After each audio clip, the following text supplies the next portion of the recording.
It has started. Now let us move on to our today's session. So today's is supposed to be about week 6, but in the last session we were left with some numerical problems. As today's week 6 session does not have many numerical problems, so I will start with those week 5 left numerical problems first. Okay, we'll first solve them and then we'll move to our week 6 lecture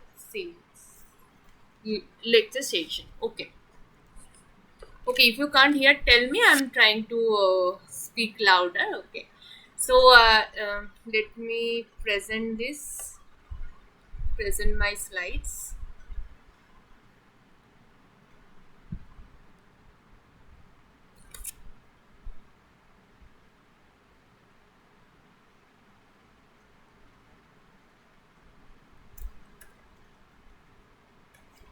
Can you see the slides? I hope now I am audible.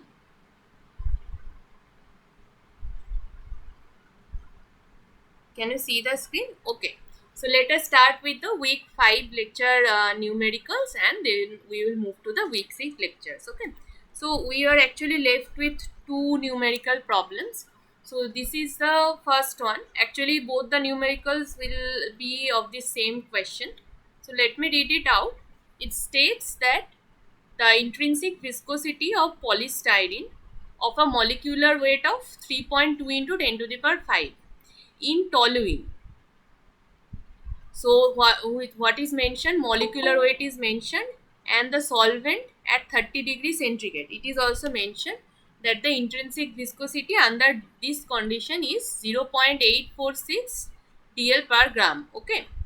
In a theta solvent, that is like cyclohexane at 34 degrees centigrade, the same polymer has an intrinsic viscosity value of 0.464. So what values you have? You have intrinsic viscosity value for theta solvent and intrinsic viscosity value for toluene at 30 degrees centigrade. These two values are given to you. Also phi 0s, the constant, is also provided to you. The first question is unperturbed radius of gyration of the polymer molecule in nanometer. So they have asked us to calculate the unperturbed radius of gyration in nanometer units. Okay. So what you have, your intrinsic viscosity value, one for toluene and another case that is for theta solvent. These two are provided, phi 0s is provided. So for hints, I can tell you, you have to use Florey-Fox equation. Okay, you have to use Florey-Fox equation to solve this particular numerical. Start with this equation and I think you will be able to. Okay, so first try this question by yourself and then I will explain it after that. The hints is that you need to use your Florey-Fox equation.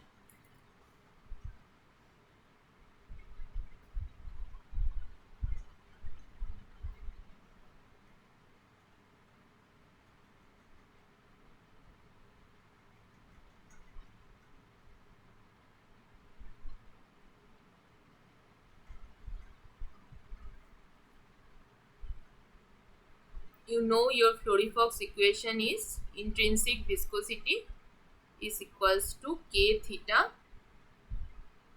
alpha s cube into m to the power half.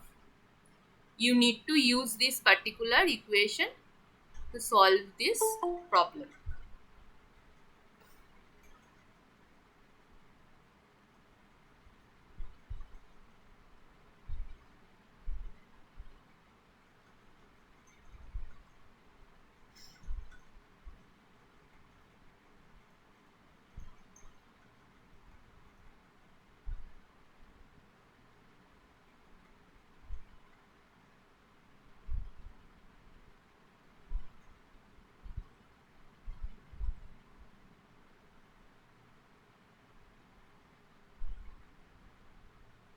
Another hint is, for this particular question you need to mainly focus on the theta parameter or theta condition. If you focus on theta condition and connect these two equations, that what happens under theta condition, what changes occur to Florey-Fox equation under theta condition, then you will be able to calculate it.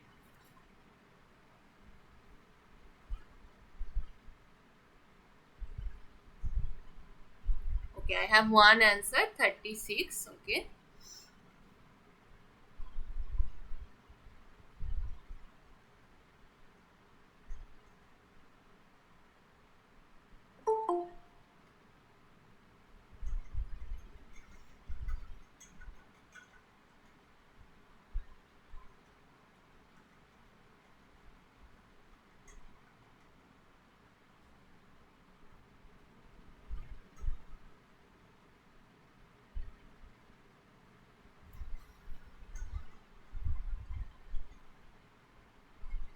I have mostly provided all the hints. Others also please try. So far only one answer I have got. You just need to think about theta condition and what happens to Fleury-Fox equation under theta condition.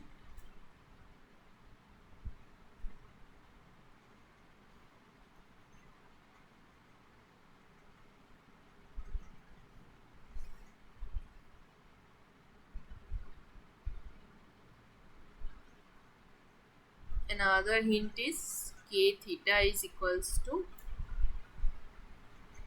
sorry,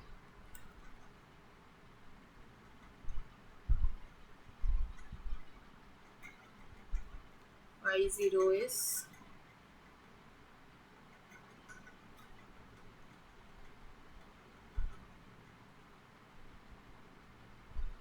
square 0 half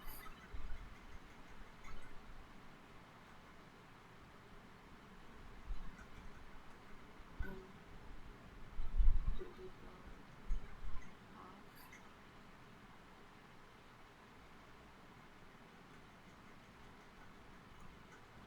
I have written down all the necessary formulas that you might require to solve this particular question. I have written down what is k theta and other things, phi 0s is already given. You just need to think what will be the value for expansion factor under theta condition. And already the molecular weight is given 3.2 into 10 to the power 5, and you need to calculate this, the radius of gyration, that is this particular value you need to calculate. No other answer? Okay, let me show it to you. Then I think the next question I will expect that you all will be able to solve. Okay, so the correct answer range should have been in between 35 to 40. So just as I have written already, in case of this is your normal Fleury-Fox equation, right? Now one value is given here, like it says that for polystyrene in a theta solvent, like for cyclohexane, the intrinsic viscosity value is 0.464. Okay, now what other value do you know for under theta condition? That is your expansion factor, or alpha is equals to 1 under theta condition, right? It is theta solvent under theta condition, so the expansion factor would be 1, neither greater than or not less than 1, it should be equal to 1. So if you put that in theta condition, then this will be your equation. Eta under theta condition will be k theta into m to the power half, because alpha is equals to 1. Now we can calculate this, right? We can calculate k theta now. Just it will be eta, intrinsic viscosity under theta condition divided by m to the power half. So this was your intrinsic viscosity value under theta condition, and m was 3.2 into 10 to the power 5. And once you solve it, you will end up with the value like this, 0.082. So this is the value for your k theta. I have also written down the equation that is for k theta. Your k theta is equals to phi 0s into radius of gyration divided by m to the power half to cube over the total one. Okay, so you need to calculate this value. We have just simplified it here. It will be 3 by 2 squared to the power 3 by 2 divided by m to the power 3 by 2 once you take the cube of this whole thing. Now what values do you know? You need to calculate this particular one. Now we know the k theta value. We have just calculated our k theta value. We do know our m value. It should be 3.2. Okay, here it should be 3.2 into 10 to the power 5. So we have put in our k theta value. M value 3.2 into 10 to the power 5. Let me write it down. This should be 3.2. Not only 3, it should be 3.2. And divided by your 50s value, that is 2.5 into 10 to the power 23. It was also provided in the question. So once you do this, you will end up with the value like in between this. The range was 35 to 40, and someone just said it was 36. He was correct. Okay, it was pretty simple if you do remember that how to correlate and what were the equations. So these are the important equations that you might require to remember in case of your exams. This particular Fleury-Fox equation and what were the constants and what were the relation between them. Okay, so write down all these equations because in the next question you will need to know this all. Okay, so the next question is same, is just state you have to calculate the volume expansion factor in toluene solution. So in the last question we said that for theta solvent, that is cyclohexane, the expansion factor is 1. Now they have asked us to calculate the expansion factor alpha when we are measuring in toluene. Okay, so that is not our theta solvent. Toluene is not our theta solvent. So what will be the expansion factor value at that case? They have asked us to calculate that. Try to use those previous equations as well, and then you can calculate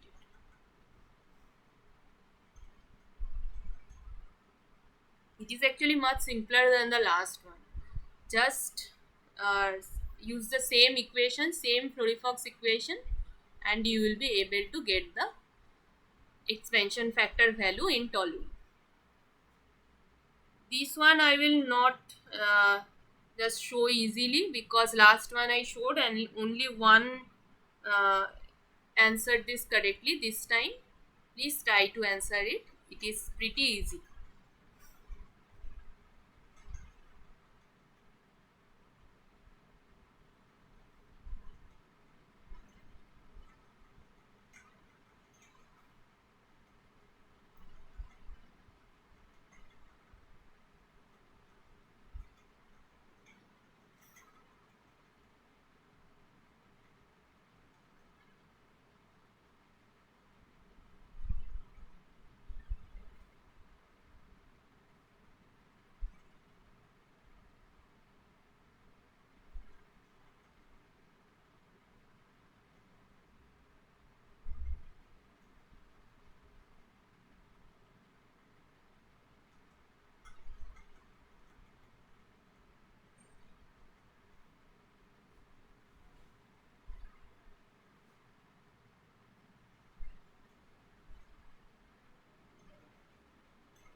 The same equation you just need to use and need to calculate this. Same Fleury-Fox equation and you need to calculate your expansion factor value.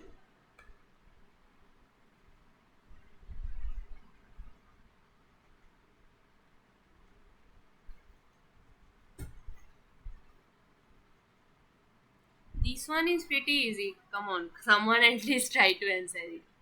I have written the equation. Same thing you have to do. What will happen to Fleury-Fox equation under theta condition and non-theta condition? And then you will obviously see what you will need to do. Just need to calculate the alpha S value in case of toluene, nothing else.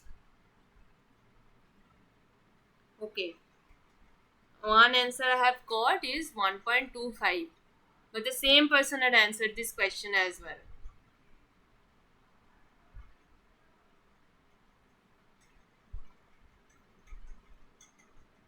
If others are having some problem in understanding, then they can tell me. But after the last question, you all should be able to solve this particular one. At least one more answer.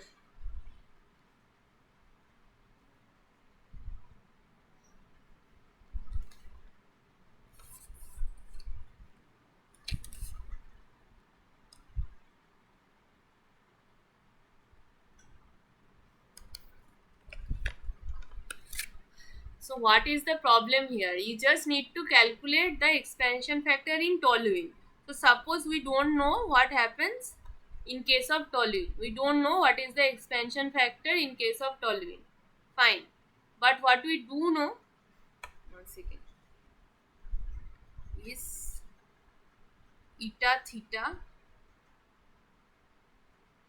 will be,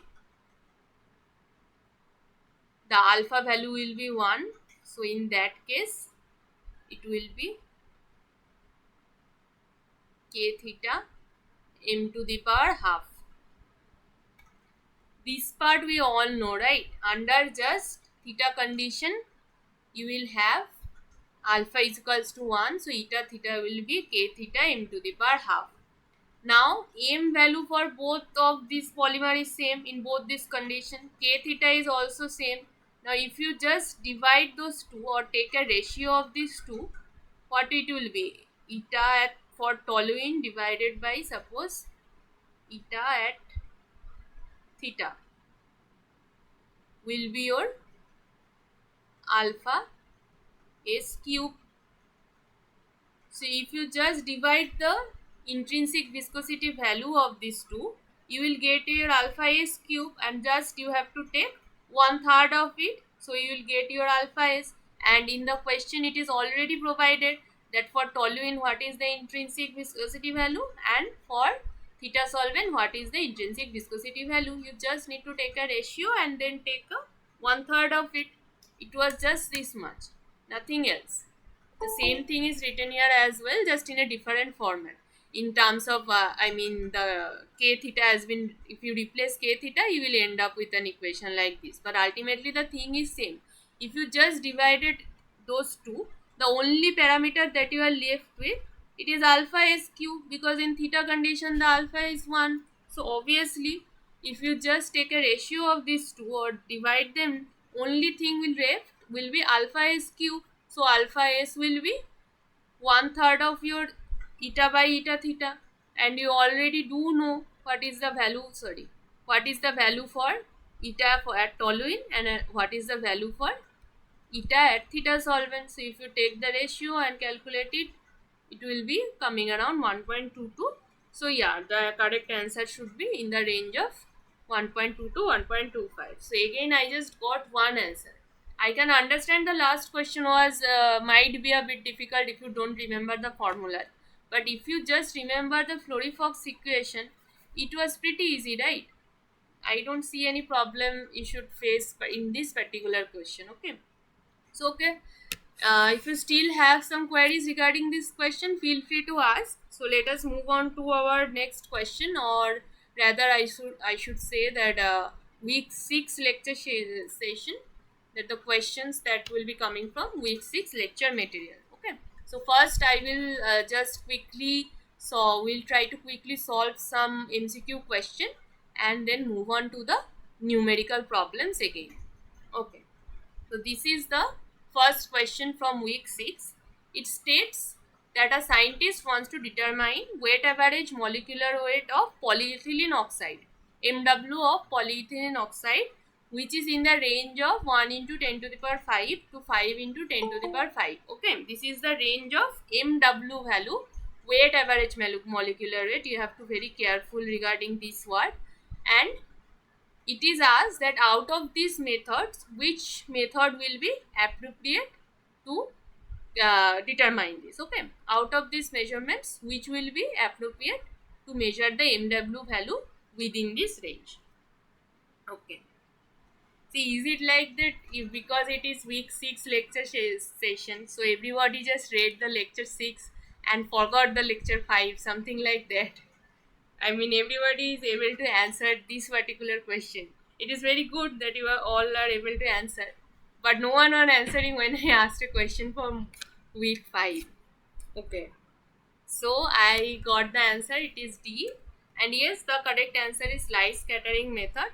Obviously, those who have a doubt, just let me tell you quickly. From osmotic pressure measurement, we don't get MW value, we get Mn. So again, the calculation of MW would not be, we will not be able to get from osmotic pressure measurement. Same thing for N group analysis. N group analysis also gives us number average molecular weight. It does not give us weight average molecular weight. Now, in case of viscosity measurement, we can only calculate MV or viscosity average molecular weight, which falls in between MW and Mn. So, also we can't calculate MW by this particular measurement. The only option for us is light scattering method, where we can calculate the weight average molecular weight of a polymer sample. So, this was correct. So, let us move to the second one. This is also pretty easy. Which of the following methods can be applied to determine complete molar mass distribution of a polymer sample? Okay, complete molar mass distribution. Okay, so the most of the answers are coming B. Very good. So obviously the correct answer is gel permeation chromatography.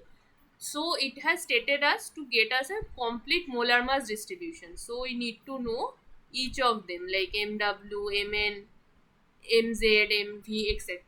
So other than GPC, all other measurements will only provide you with a single molecular rate. Like osmotic pressure measurement will give you Mn, viscosity will provide Mv, light scattering method will provide your Mw. But if you do want to get a whole profile like Mv, Mn, Mz, Mw, everything, then only gel permeation chromatography can be provided. Okay, let us move to the next one. A list of different molecular weight measurement techniques is provided below. The question is, which of the methods can be used to determine absolute value of number average molecular weight? Now be very careful about this particular word. It states absolute value of number average molecular weight. Not only Mn, but absolute value for Mn. Okay. So be very careful about that as well.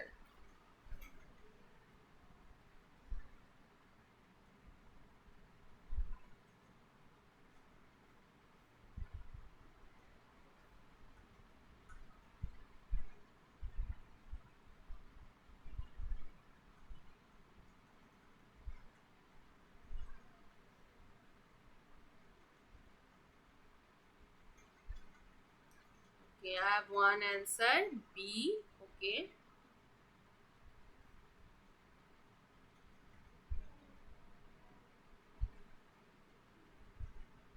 Mn value and it has to be absolute.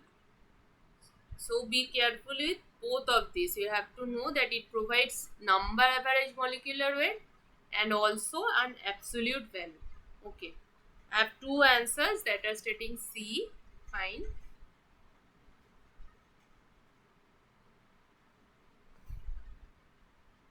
C. Okay.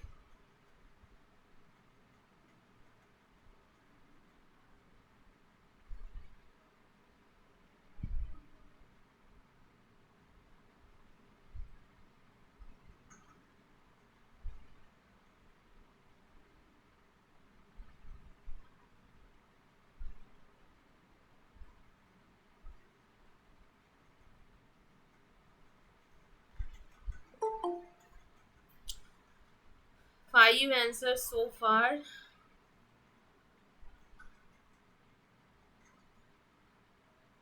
And there are over 35 people. So only 5 answers till now. Fine, let me show you. So the correct answer was C, that is 1, 2, 5 and 6. Why? First of all, one second. First of all, who has stated B? It is not working. Okay.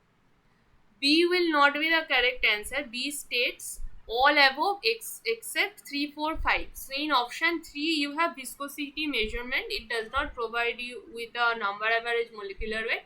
So that answer would not be correct. Why the option C is correct? Because osmotic pressure measurement is an absolute measurement where you get your Mn value. So as your N group analysis using NMR, that provides your Mn value and it is an absolute technique. You don't use a reference. Then come viscosity measurement. I already told it would not be able to give us Mn. Now GPC with only DRI detector or refractive index detector would not be able to provide a absolute value for Mn. It can give an Mn value, but that will be a relative value. For that we will need more detector. A multi-detector GPC can only provide us with an absolute value of number average. A single detector GPC will only give us a relative molecular weight value. So the correct answer would be 5, that is GPC with DRI, LS and viscosity detector. It's a triple detector GPC which can give us an absolute value for Mn. Now light scattering does not provide Mn value, it gives us weight average molecular weight MW, and for the final answer we all know Marlitov gives us a absolute value, that is Mn. It does not need any reference and it provides us with a number average molecular weight. Okay. Now let us move to the fourth one. This is also very easy. In gel permeation chromatography, separation of polymer chains takes place on the basis of what? These are the four options. In GPC, the separation is based on what parameter?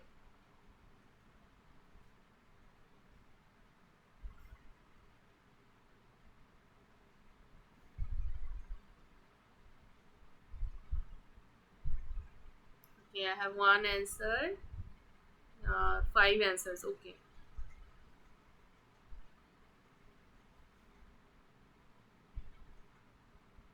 One says B, another says C. Okay.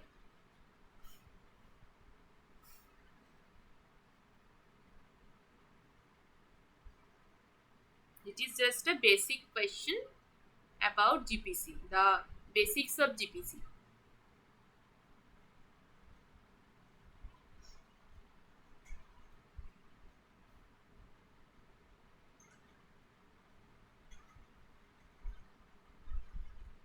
So I have one B and others are mostly saying C. Okay.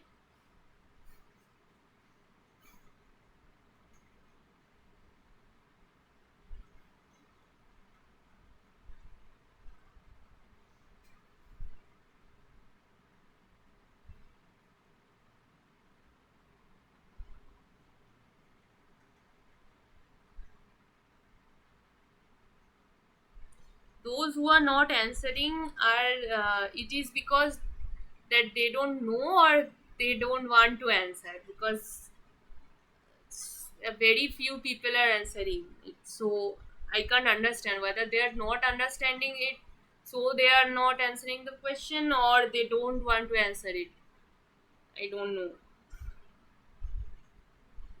Okay, so let me see whichever is the reason. The correct answer is hydrodynamic size, because if you do remember the whole exclusion process in case of GPC, the one answer who have said polymer solvent interaction parameter, no, it does not. It is not based on that. It is mainly because based on the size or hydrodynamic size, because in GPC you have your column and there you have multiple beads like this. Okay, these are closely packed beads. I cannot draw properly, that's why it looks like this. So you have closely packed beads and there will be some gap between them. If there is two beads like this, there will be gap between these two beads, right? So what happens in GPC? Simply, whenever a molecule is small, your polymer molecule, suppose it has a small size or small hydrodynamic radius.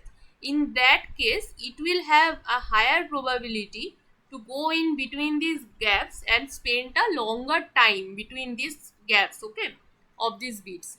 But whenever a polymer is bigger in size, it will try to avoid the smaller spaces, right? It will, because it cannot enter, so it will have less, it will spend less time in between the gaps of these beads that are filled in the columns. So obviously those who are larger, they will spend less time in this path, so they will try to come out quicker from the column.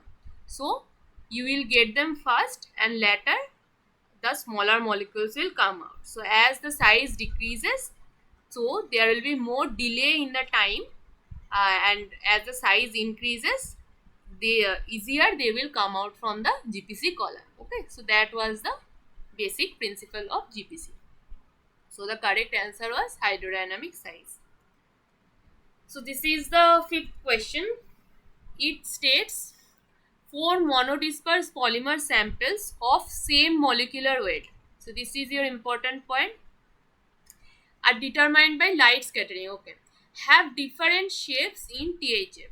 So all these polymers have same molecular weight but have different shapes, and you are measuring them using light scattering, okay.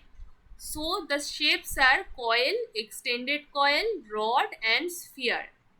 If these 4 samples are passed through GPC column under same experimental condition, so what would be the order of elution? In the previous slide, I have discussed what is generally the order of their elution based on size. You just need to consider that same concept here as well. So there are 4 monodisperse polymer samples, all have same molecular weight but different shapes, that are coil, extended coil, rod and sphere. So they are asking what will be the order of elution in case of GPC. If you did understand the principle of GPC, then just you need to focus on the size of these different shapes, what will be the size, and then you can answer this.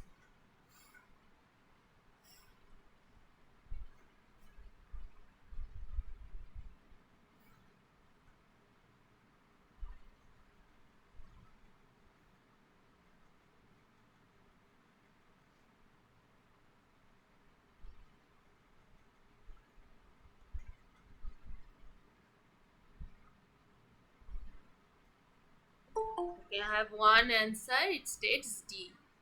Okay, 3 answers, all are D.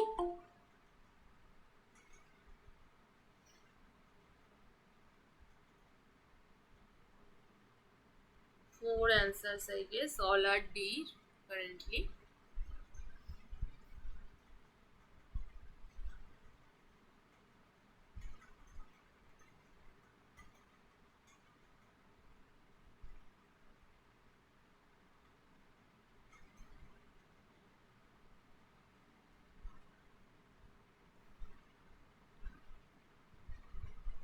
So let us see the correct answer. Okay, so most of the answers are D. Let us look at the correct answer.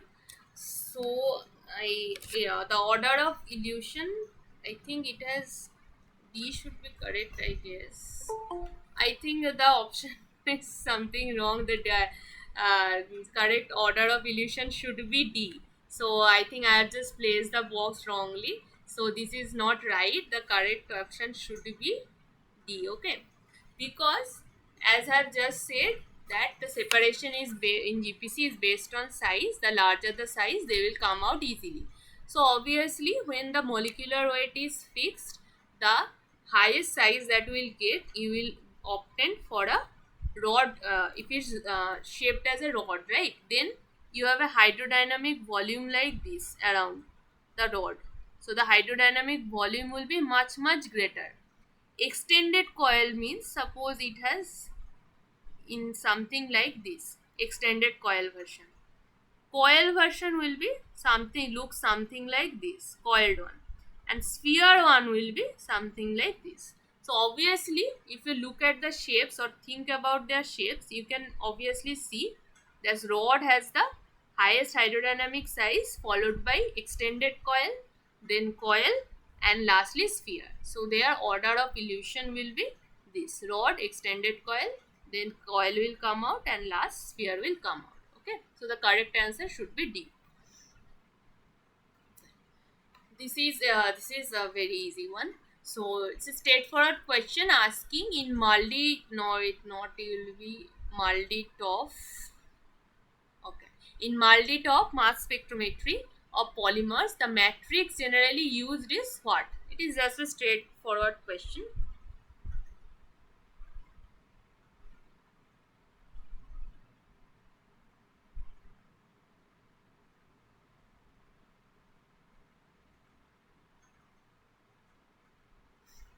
Okay, I've got one answer. Okay, I think most of you know this. The correct answer is aromatic organic acid. So I will not spend much time in this question. Okay, fine. So this is your next question. It states NMR is not useful for determination of one of the following polymer attributes. Okay, identify that attribute. That among these four, which of these cannot be determined by NMR or nuclear magnetic resonance? Madam, Yes. can you please go back to the sixth question, madam? What question? Sixth one, madam. Sixth one. Sixth one. Yes. Just the previous. Yes. Okay, madam. Proceed. Please proceed. Okay. Thank you. So this was your question, that which of the attributes you cannot determine using NMR. So I have one answer C, one answer B, another answer A.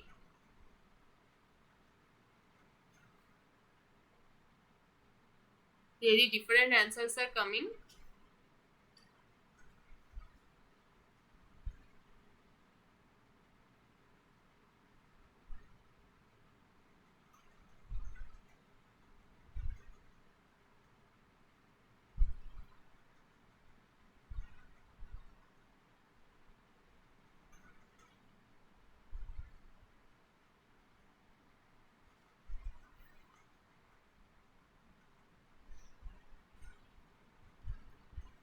This can be more than one. The options can be more than one. Okay.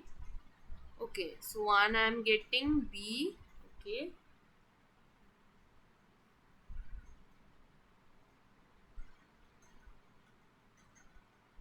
They are also saying B.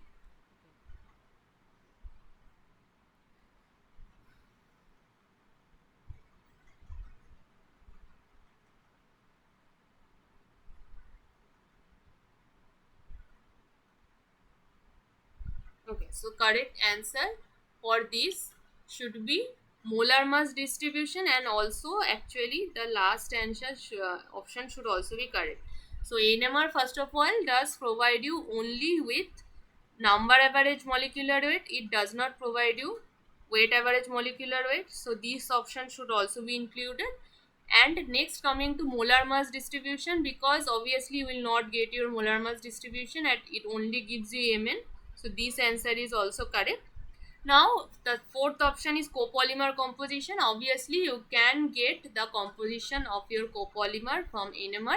I think Dhara sir has explained this in a video, like polynipa, pnipa, and he has explained that how you get the copolymer composition. I don't think I have a similar problem like this in the slide. I will include this today. Some problem from NMR as well. Okay. During the break, I will include one question from NMR as well. Okay. So this is, yes. So, madam, Yes. three options are correct for this, madam. No. Option B and C are the correct answer. These values you can't get for NMR. You cannot get molar mass distribution from NMR, and you cannot get MW from NMR. But you can get Mn, and copolymer composition you can get. Okay. The question was about what you cannot get. NMR is not useful. So it is not useful for B and D. Okay. Madam, please repeat. I'm not able to The follow. Please NMR repeat. is, from NMR you can determine Mn and your copolymer composition. Okay, other two options you cannot determine, and in the question it was asked that which you cannot determine. So the correct answer are B and D. Okay, B and C, madam. B and D. Mn is number average molecular weight and NMR provides you with number average molecular weight. So, but it does not give you MW value. So the correct answer are B and D. Let me explain it Okay, madam. once again. Because molar mass distribution means you need to get all MW, Mn, Mz, Mv, everything. But NMR only provides you with Mn. So this option you cannot get from NMR. It is correct, and also you cannot get MW from NMR. Okay, thank you, madam. Proceed. Okay. So this is the 8th question. It states that from the C equals to 0 extrapolated line of Zim plot, the informations that can be obtained are, which of the information that you can obtain from the extrapolated plot of extrapolated line of Zim plot for concentration equals to 0.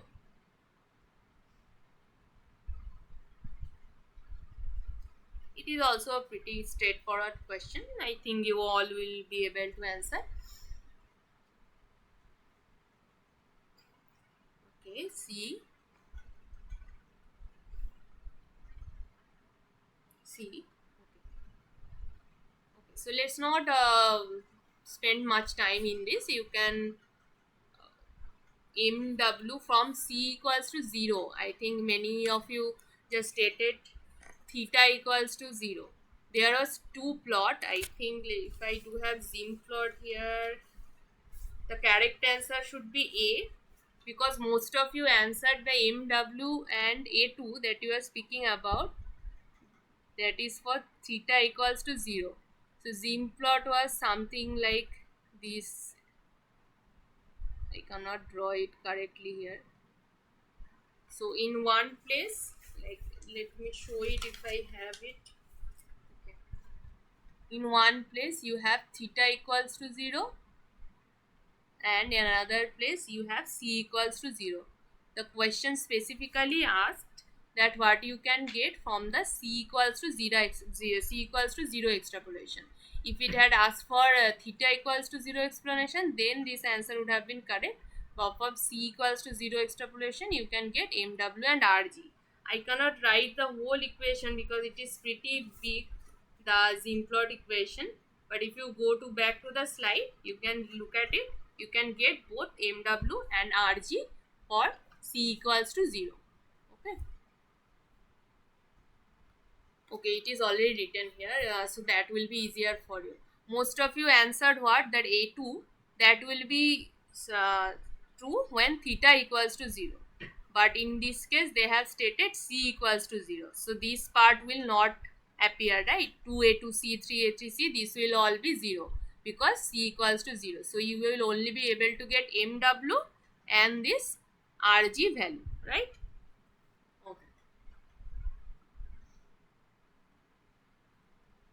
This is the next question. It states, in the following Markov plot, identify the type of the polymer from the options below. There are two options. This is the plot from Markov equation. If you do remember the Markov equation, one thing is log intrinsic viscosity versus log of molecular weight. So these are the two curves. What is corresponding to 1 and what is corresponding to 2, that they have asked here.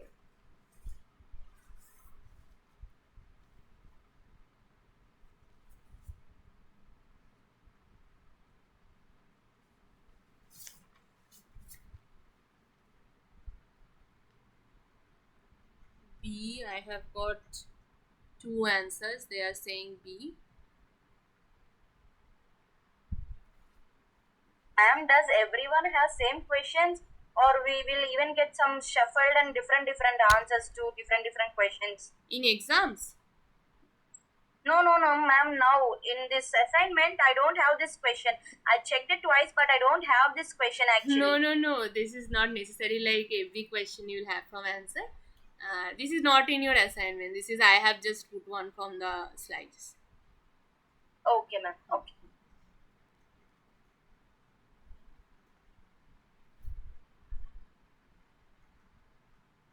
So this was your Markov equation, and this is your plot. Now need to understand. Ma'am, Yes, I have a doubt. Can I clarify it with you? yes, you can ask. No problem. Actually, I'm doing it with my mom course as like one of my internship.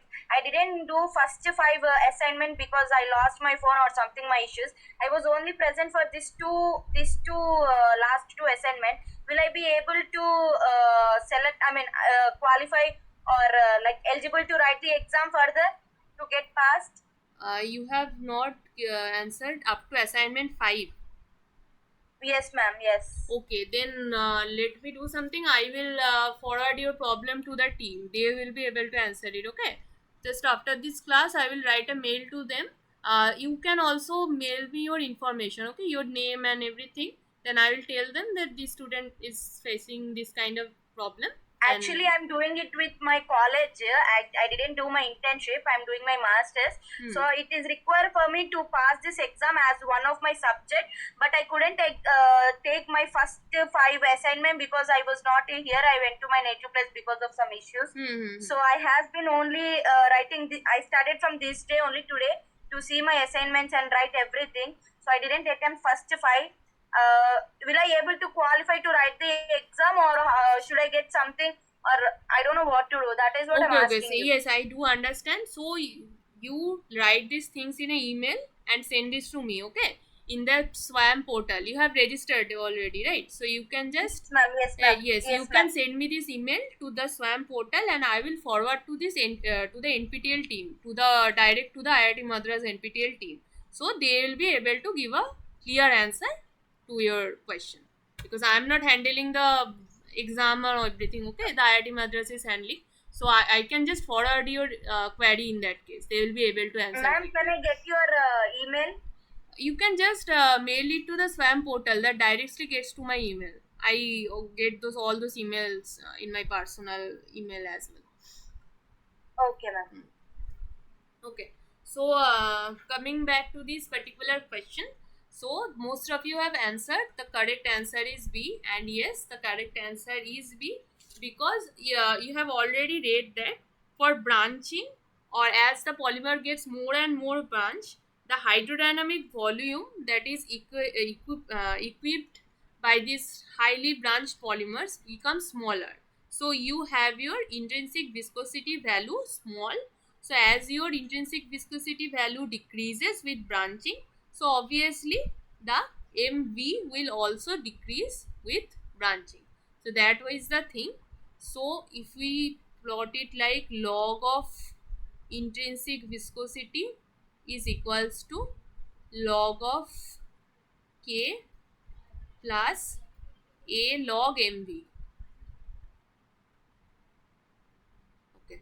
So this is your log eta in the y-axis, and this is your log mv in the x-axis, and this is your slope.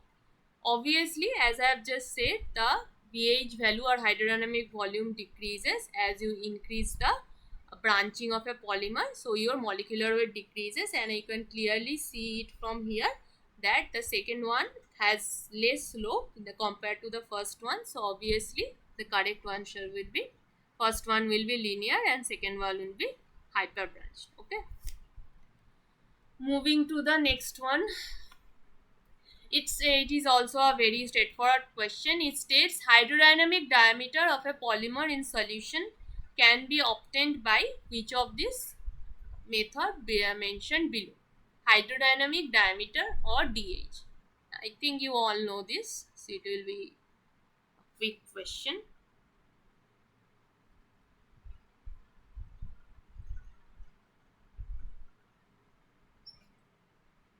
Okay. So most of you are answering hydrodynamic diameter. Yes, you all know this. The correct answer should be dynamic light scattering, where you do measure the hydrodynamic radius or hydrodynamic diameter depending on the Brownian motion, and you use your Stokes-Einstein equation. So this was the pretty easy one. Okay. This one I also think you all know. So what are the typical values for A for a linear flexible polymer coil in the Markowing-Sakurada equation?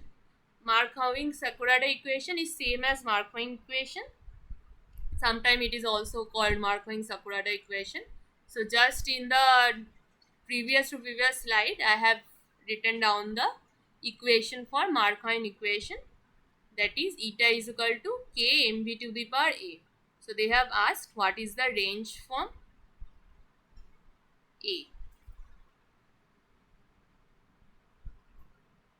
I think it is 0.5, madam. You can write down in the chat. No measure. So your option should be C in that case.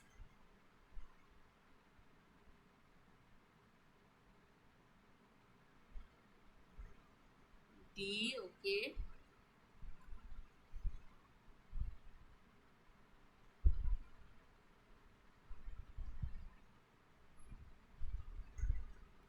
Someone is saying 0.5. Okay, so the correct answer was a range. It is not like a particular value. Obviously, value of that you have just said, that is 0.5, that is your ideal condition again. That is for theta solvent where it is highly coiled state. But in case of where it gets a chance to extend the coil, like in good solvents, the value can vary up to like if it gets fully uncoiled, then it can reach up to a value of 1. But in general, situation like that never happens. So what, up to 0.8 we can get, up to 1 we generally don't get, or highly extended chains we generally do not get for polymers. So in general we get a value from 0.5 to 0.8, like from good solvents, I mean theta solvents to good solvent, it remains in a value from 0.5 to 0.8. Okay, this is a range. The answer that you said is also correct, but that is a particular case, that was for theta solvent, but not the other cases. Okay. So this is the next question. It states, from the following plot, determine the molecular conformation of the samples.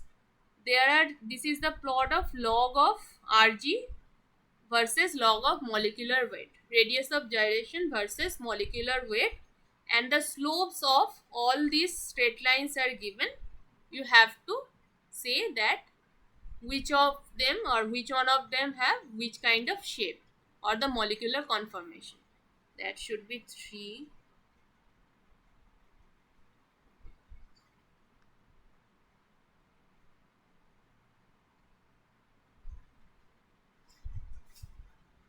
Okay, so I think everyone will be able to answer this as well. So correct answer for this is option A, because if you do know the equation that we have read, like, one second, let me write it down.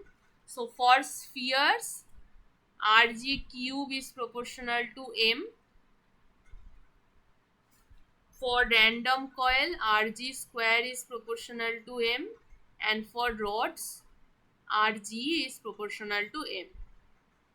This is your equation. So you just need to take a log, and then you will get like the 3 will come in front of this, and when this go to that side, it will be like 1/3. Here it will be like half, and it will be like 1.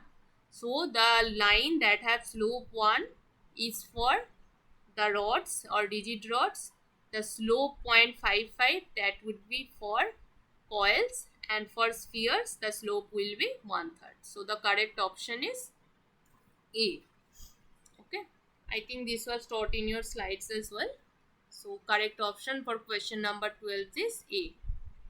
Okay, So this now the numerical problem starts. After this numerical problem, we'll take a 10-minute breaks while I will put some questions. I'll try to put some questions from NMR for you to solve.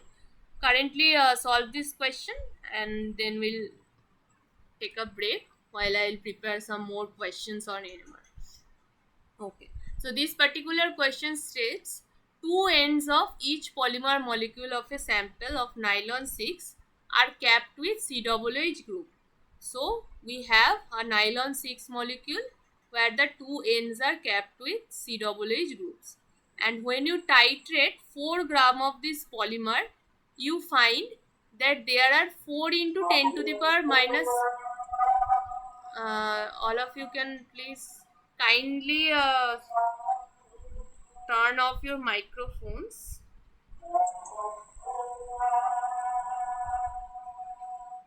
Okay, so the coming back to the question, so this is your polymer where there are two COOH groups at the ends. So 4 gram of these samples is found to contain 4 into 10 to the power minus 3 moles of COOH groups by titration with alcoholic KOH. So they have asked us to calculate the number average molecular weight of this particular polymer. Okay, so this is your end group analysis method, one of the end group analysis method, which is by titration. So you have 4 gram of this sample, and when you titrate you get 4 into 10 to the power minus 3 moles of COOH groups are present there. And now you have to calculate the Mn value. Okay.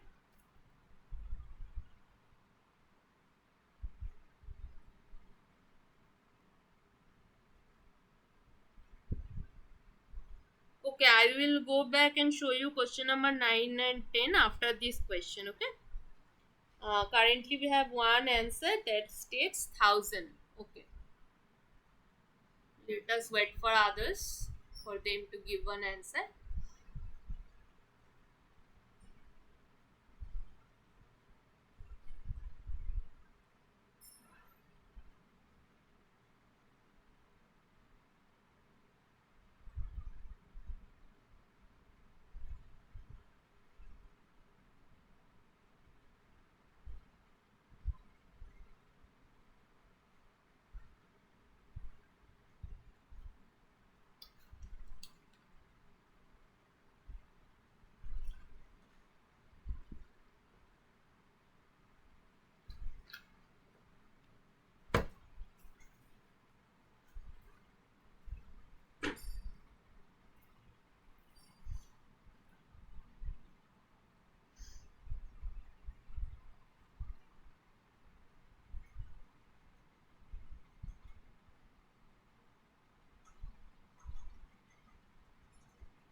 Ma'am, please Yes. show me question number 9 and 10. Yes, I have read it and I will show you after we are done with solving this question. I will show you.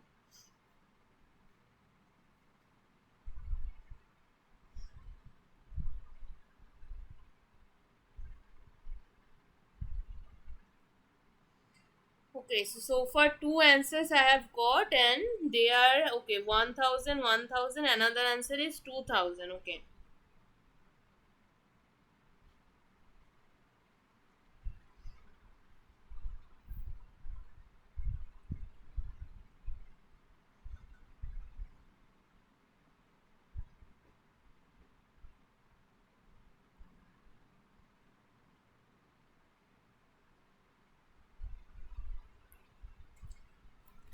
Fine, let us see the solution.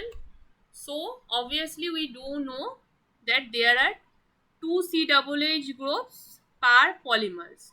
So if we are calculating, if we are considering the total number of COOH groups, then we are actually calculating the same polymer twice, because that is not supposed to happen, right? Because one polymer has two COOH groups. So if we do consider the whole number of COOH groups, then we are counting a polymer twice. This is not the case. So in original, in case of this 4 gram of polymer, originally you should have 4 into 10 to the power minus 3 divided by 2 number of COOH groups per polymer chains, as there are 2 in the both ends. So first we need to divide it by 2 again. So it will give us a value like 2 into 10 to the power minus 3. That is the number of COOH groups per polymer chains. Once you get that per polymer chains how many COOH groups are there, so what do you need to do? Just divide by your 4 gram. You have 4 grams and this is your moles, and once you divide you will end up with your number average molecular weight value.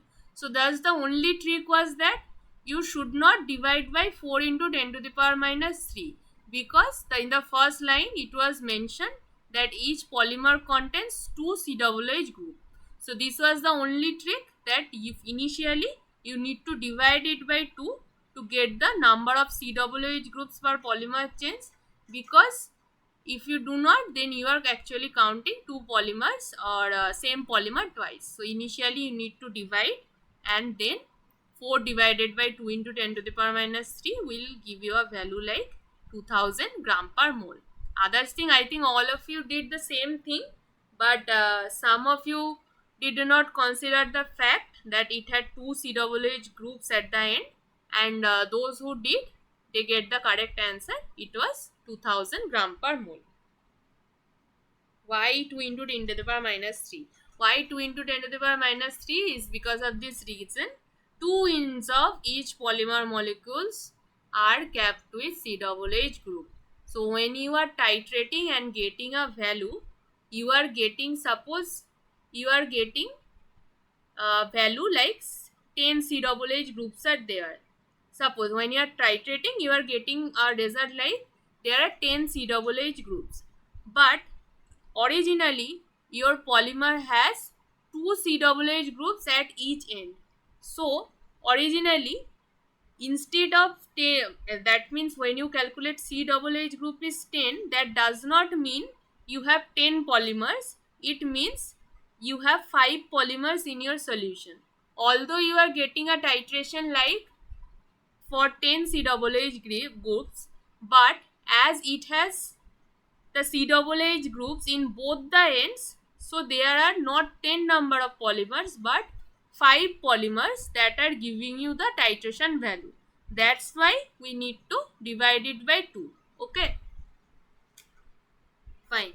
So okay, let us stop here for a moment, and I will exactly come back at 8:15 or 16. Let me prepare some more questions if I can from NMR as well. Then I will give it, and before that let me show him the question of 9 and 10. So this was your question number 9, which was asked that what is the shape or composition for these corresponding linear plots. The first one was linear and the second one was hyper branched, because we all know with increase of branching the intrinsic viscosity decreases, so your overall molecular weight in that case decreases as well, the slope as well decreases. So obviously the second one, which has less slope, that will be your branched polymer compared to the first one, which one will your linear polymer. This was your second 10th question. I think I don't need to explain much in this particular one. It has asked that hydrodynamic diameter of a polymer in a solution can be obtained from which of this method, and obviously that is from dynamic light scattering. That only gives you the value of dH, I mean the equation of Stokes-Einstein equation from which you get the hydrodynamic diameter of a polymer. Okay, so this was the question of 9 and 10. So for now, let me prepare some question and take a few minutes of break, and then we'll come back. Okay. Madam, just 1 minute, madam. Yes, yes. Madam, just 1. Madam, see, I have already mentioned in my email. In the first assignment, that is the last question number 9. That is the benzoic acid. I think you might be knowing about benzoic acid. We have to find out the amount of benzoic acid. Do you remember the question, madam? Amount of benzoic acid, I mean, Benzoic not acid for hexamethylene diamine and adipic acid. That's the question. okay. So Something, first, not exactly, but I can understand. Yeah. Tell me the but in problem. that I will see question, it. No problem. Tell me the problem. in that question, see, in this problem solving session, you have multiplied the answer by 2. Okay, and but the in the assignment, in the assignment solution that is given for that question, it is not multiplied by 2. So the answer was given as 0.5. If you multiply by with 2, then you'll get the answer as 1. Okay. So yes, yes, Please, I have go got through it this and query. I think uh, in another session as well. So for that, I previously also mentioned the question that is given there actually has a problem. The question should be about an equivalent mixture of those the monomers that are mentioned. So the main problem of the yes, question madam, is that there. question, So you have yes, to question is wrong. ultimately, even if it's not mentioned, ultimately you need to multiply it by 2, so that would be your correct answer. But the question has a But problem in the question as well in the answers that is given in the assignment, so the whole question is uh, actually wrong. So we have so informed this. therefore, that is not reviewed, madam, and the points were Yes, also yes, not they added in that already know. assignment. Just I have said that this kind of major problems they will not review immediately. I have to ask them. Once assignment 8 is over, they will send us all the assignments for re-evaluation. If there are some problem, what problems have happened for which question. So after that, they will send us like a copy to send them that in what questions you had problem and what questions you want to re-evaluate and give the marks to all. Okay. So when this option comes after assignment weight, we will provide, either we'll remove that question or we'll provide the marks to all in that particular question Okay, or all and others. and Okay. another one is in assignment 4. We have written Yeah, in the yeah. I bracket just the saw answers that are correct. many people mention about the bracket. I guess. Yes. Yeah. Yeah. We actually, That is yes, also yes. not That is reviewed, madam. also not done. We actually have talked to the NPTEL team over phone as well, because that is a purely a technical issue. Because when we are giving the question, we are thinking about scientific, like 1 2 3 and bracket 1 2 3 is same for us. So we just told them. They said, okay, this is the problem. So they will send us at the end and we will give marks to all of you in that case. Okay. Okay, please remind them, madam, so that Yes, the yes, they assignment scores are already reviewed. have the mails, but I think after the assignments all, they will send us again. They already have those Thank you, mails. thank you, Okay. Okay. thank you. Thank you. Let us take some few minutes break and then we'll come back. Okay.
I have missed the recording for this particular question.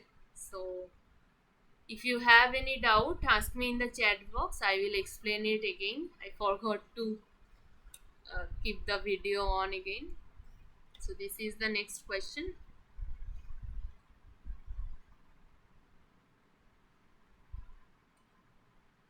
molecular weight is given, temperature is given, and concentration is also given. You just need to calculate pi value. 0.036. I have got one answer, that is 0.036. Let's see others are getting what value. 0.037, almost same. Okay.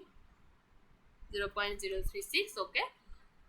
So yes, the correct answer range should be between 0.034 to 0.038. So the solvent, the equation that you needed to use was pretty simple. You already know that in case of theta solvent, the equation becomes pi by c equals to RT by m. If it's not theta solvent, then other terms are present here. But in case of theta solvent, the equation is pi equals to RTC by m. This is all you know. So you have your R value. You have to put it in liter atmosphere, because here it is given as deciliter, that means liter unit.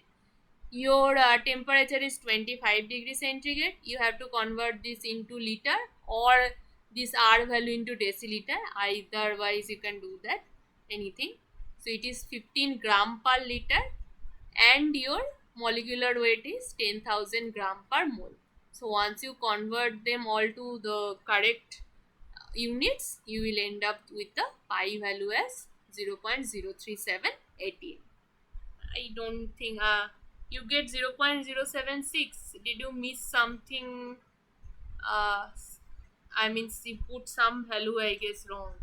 Look at it, it should come 0.036 or 0.037. No other value should come. Just go through the solution. I think you will be able to understand. Okay.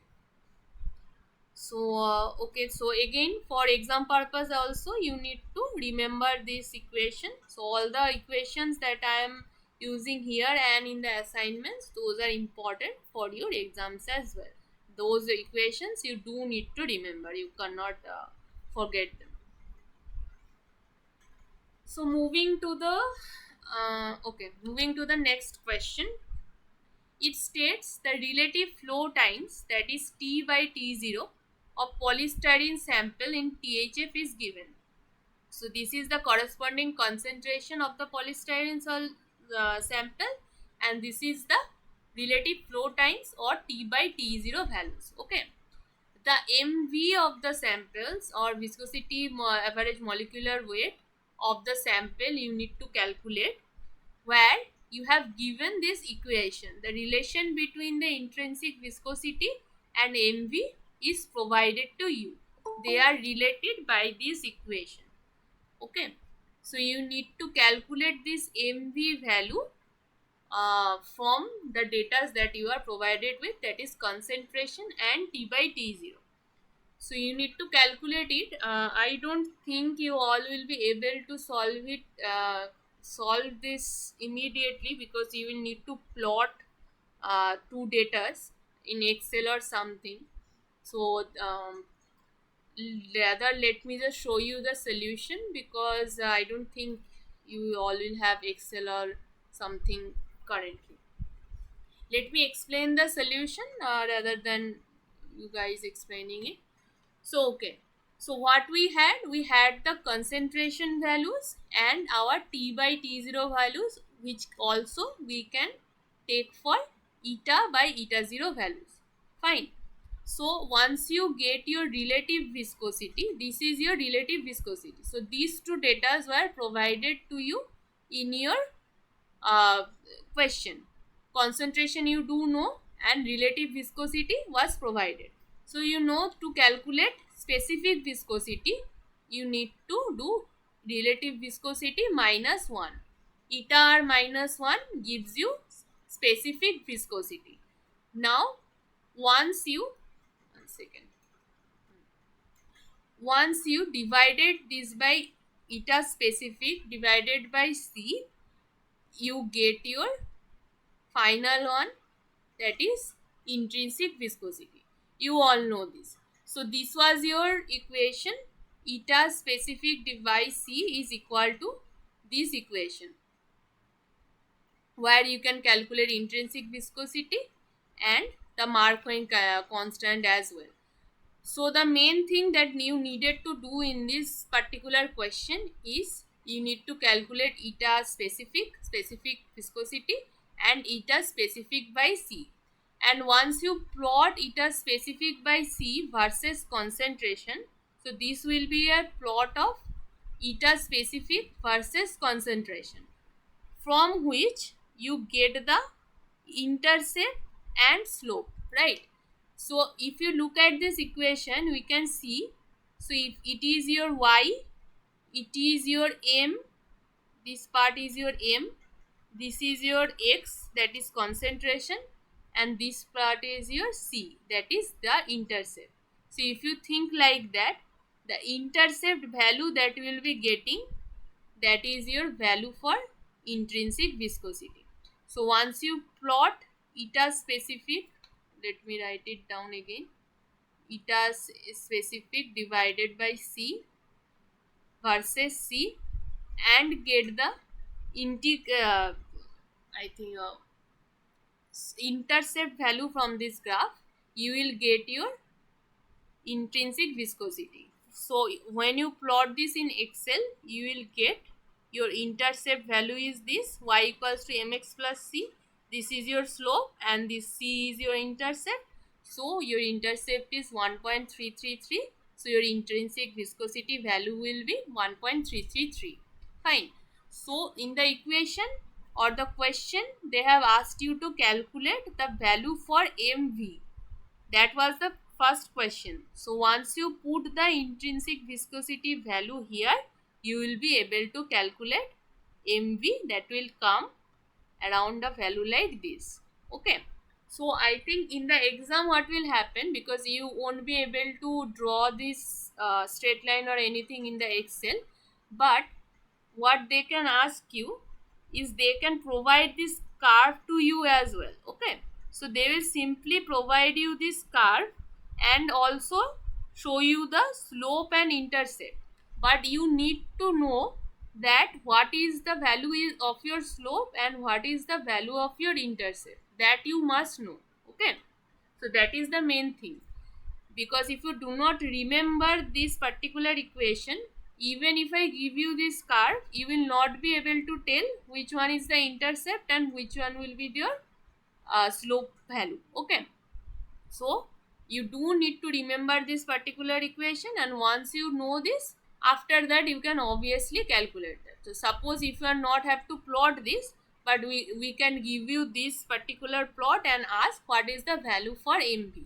So you need to look for the intercept of this particular plot, because that is the value for your intrinsic viscosity, and you put the value here to get the value for mv, and that will come around 551682. Okay, so this should be the solution. I am just showing here. Next solution also I would show you, because that will also require the plotting. So the first thing that they have asked, the following viscosity data again they have provided us in toluene. Consider the density of polymer solution are same as pure toluene. Fine. They have asked us to calculate the intrinsic viscosity. Okay, and what is the value for Huggins constant, kh value. Again, if you do not know the how to plot and everything, suppose we have provided you with this plot. So going back to the question, they have first asked us to calculate the intrinsic viscosity. So just I have mentioned in the previous question, let me show you the copy the this particular equation, then it will be easier for you to answer, able to see it. One second, let me copy the equation, then you all can see it.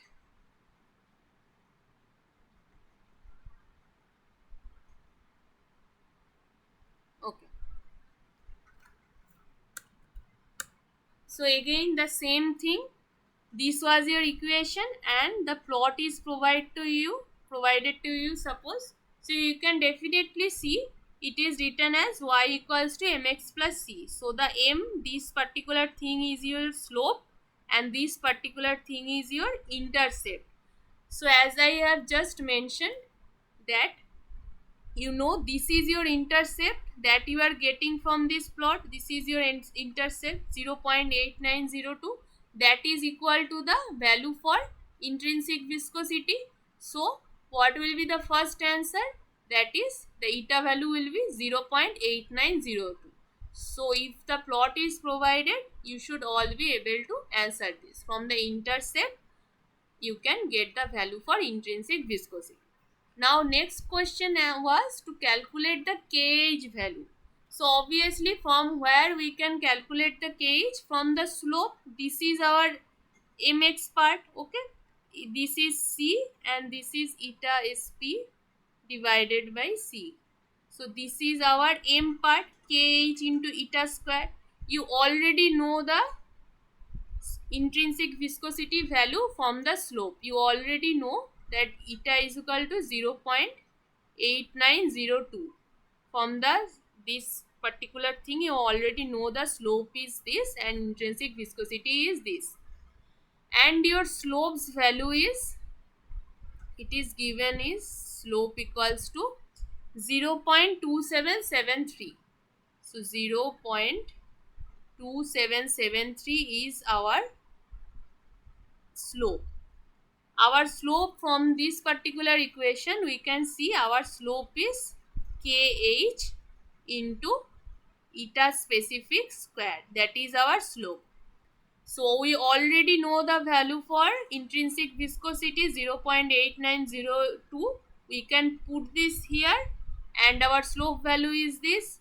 So we just need to divide 0.2773 by this 0.8902 square, which will give us a value of kh as 0.35. Okay.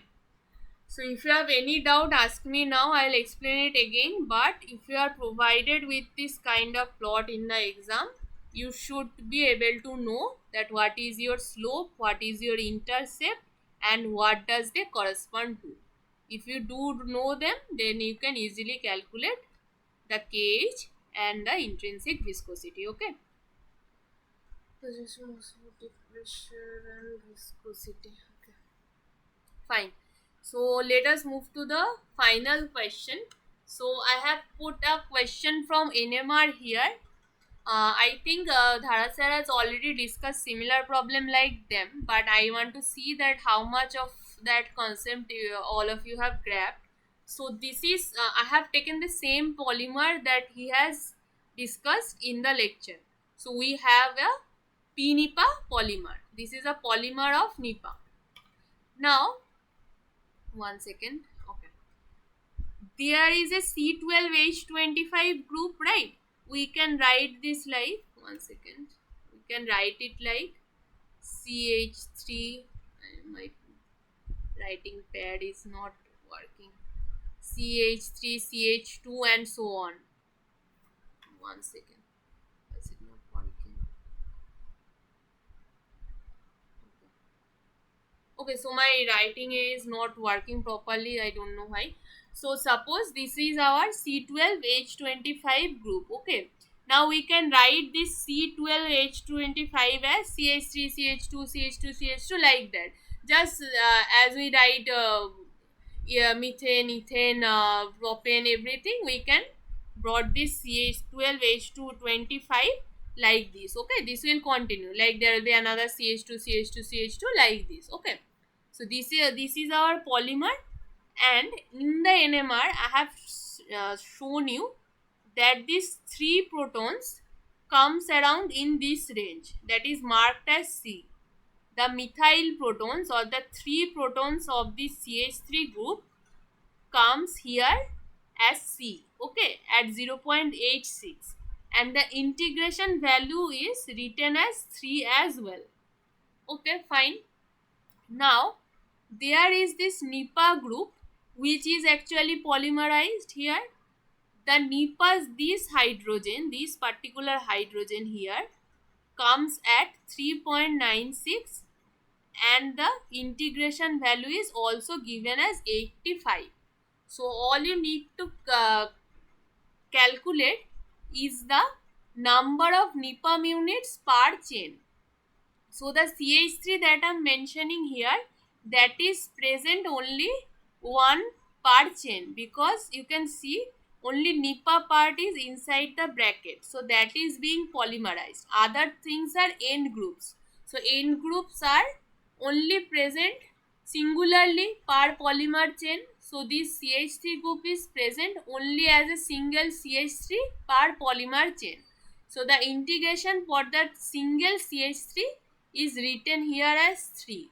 Now you have to calculate that how many number of NIPA units are there per polymer chain, and the integration for this particular proton of NIPA is also shown here. Okay, just tell me what is the number of NIPAM units, then obviously we can calculate the molecular weight ignoring the N group contribution. When you do calculate the molecular weight, as I have not mentioned the molecular weight of this N group, so just ignore them. So tell me how many number of NIPAM are there from this NMR, and then we can go forward with the molecular weight as well.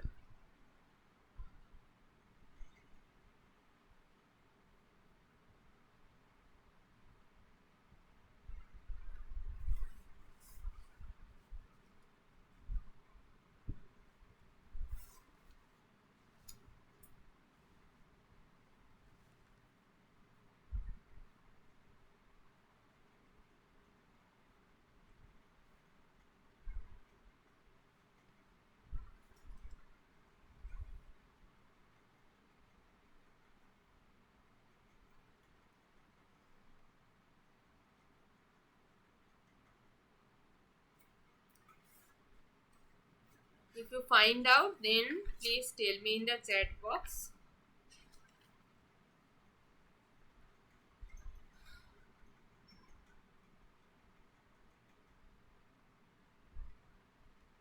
I will show the questions. First, please answer this question number 16. Oh. This was your question number 16. Okay, I will come to it. First, please solve this and I'll then come back to question number 16. First, solve this particular one, then I'll come back.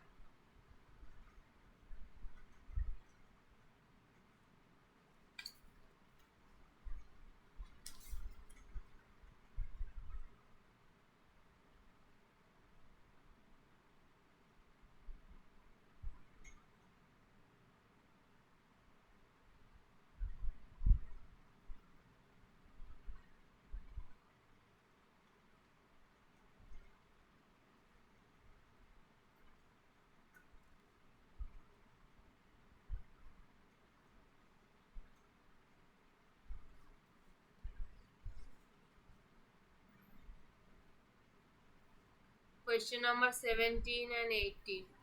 Okay, so one second.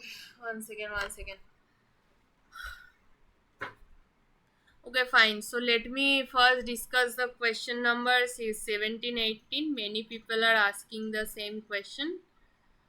Then I will go back to the NMR data. Okay. So this was your question number 16. One second. So what you are provided with the value of T by T0 or relative flow that you can taken as eta by eta 0 as well.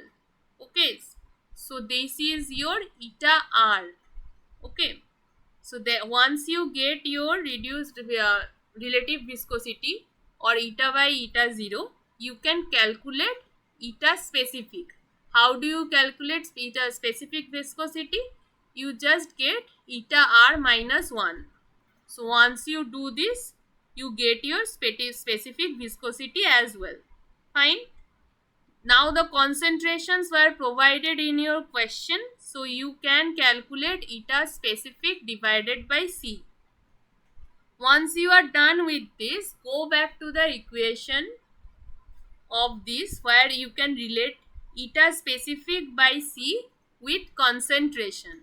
So this is your equation. Eta specific by C equals to intrinsic viscosity plus Kh into intrinsic viscosity square into concentration. Now originally what you had to do, you had to plot eta specific versus C, this value versus concentration. Okay, eta specific versus C versus concentration, and what will happen if you plot them? So if you look at this expression or equation again, if you plot eta specific by C versus concentration from the intercept value, so it is like a equation y equals to mx plus C, where our y is eta specific divided by C and our x value is concentration. So if you match them with that, then you can say the intercept value is this intrinsic viscosity, the eta value mx plus C, that particular intercept value is this intrinsic viscosity, and your slope is Kh or Hawing constant into intrinsic viscosity square, that is your slope. So if you plot them, eta specific versus C, eta specific divided by C versus concentration, you can simply plot this in Excel. You can arrange them in columns and then can plot them. So you will get a plot like this, and you have to fit it in an equation of y equals to mx plus C. When you do that, this Excel or anything, in whichever software you plot, they will provide you the value for slope and the value for intercept. So once you get the value for intercept, you can clearly see from the equation that the intercept was your intrinsic viscosity, that was this intrinsic viscosity, mx plus C, that was your C intrinsic viscosity. Do not confuse it with the concentration. I am just talking about the straight line equation, y equals to mx plus C, and if you match it this equation, you can see that the intercept is intrinsic viscosity. So obviously from the slope you can get the value for intrinsic viscosity. So the first question that was asked was, what is the value for intrinsic viscosity and the viscosity average molecular weight? Now this particular relation between intrinsic viscosity and viscosity average molecular weight was provided in your question. So all you needed to do is see what the slope intercept you are getting, put that value in place of this intrinsic viscosity and then calculate mv. Once you know your eta value, you can just calculate mv. So that was your question number 16. Question number 17 and 18 asks the same thing, but the first question 17 was, what is the value for intrinsic viscosity when the concentrations are given and your T by T zeros are given. I mean time was given, different time was given like 66, 100, 143, 195 and 257. So at zero concentration, this is your T0 and these are your T values, like T1, T2, T3, T4 and so on.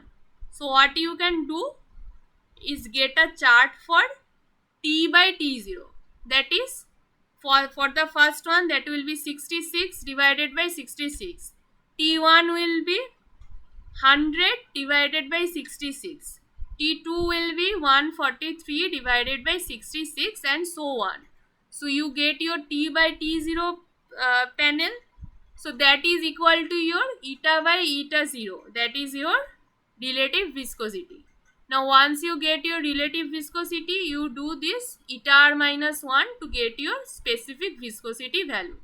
And the same thing, you get your eta specific divided by C. So once you get this eta specific divided by C, you have to plot this in y axis and concentration in x axis. Again you will end up with a straight line like this, and once you fit the straight line in an equation like y equals to mx plus c, you get the intercept value is 0.8902. What is your intercept? This intrinsic viscosity. So eta value will be 0.89. And from the slope is kh into eta square. You already know the value for eta and already know the value for slope as well, 0.2773.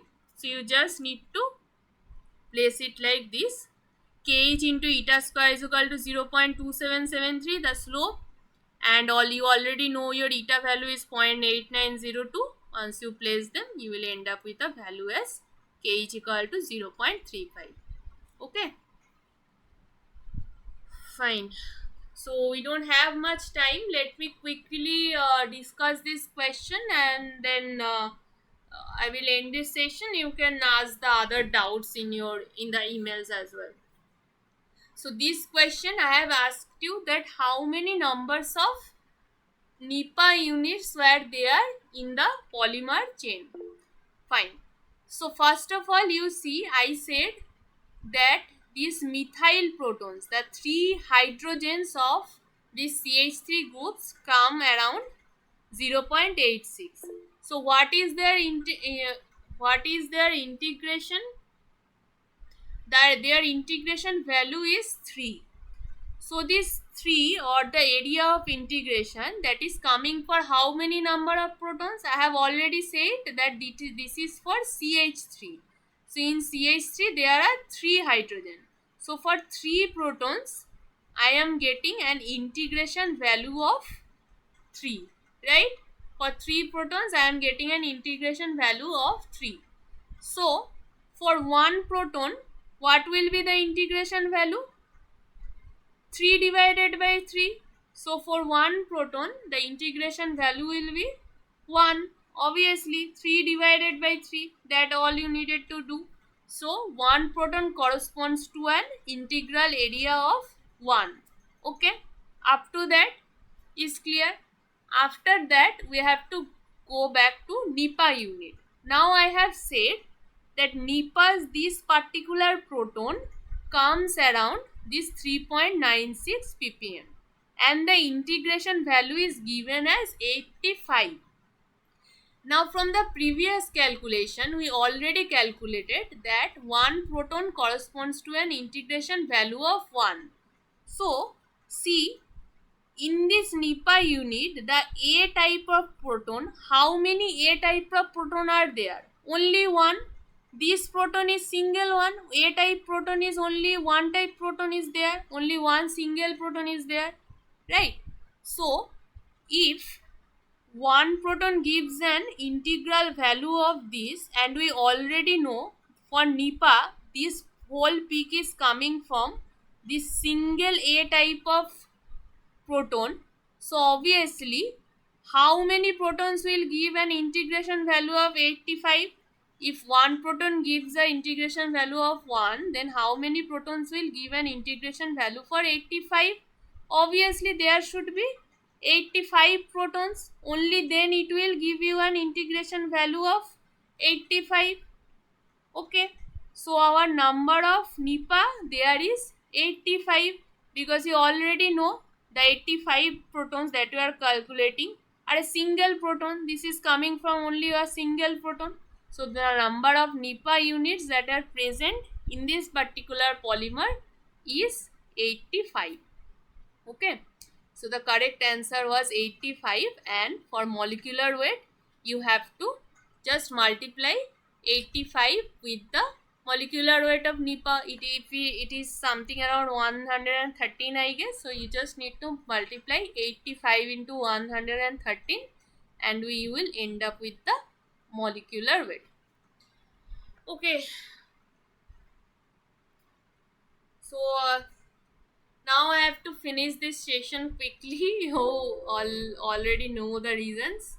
So if you have any doubts still regarding any question, feel free to email me.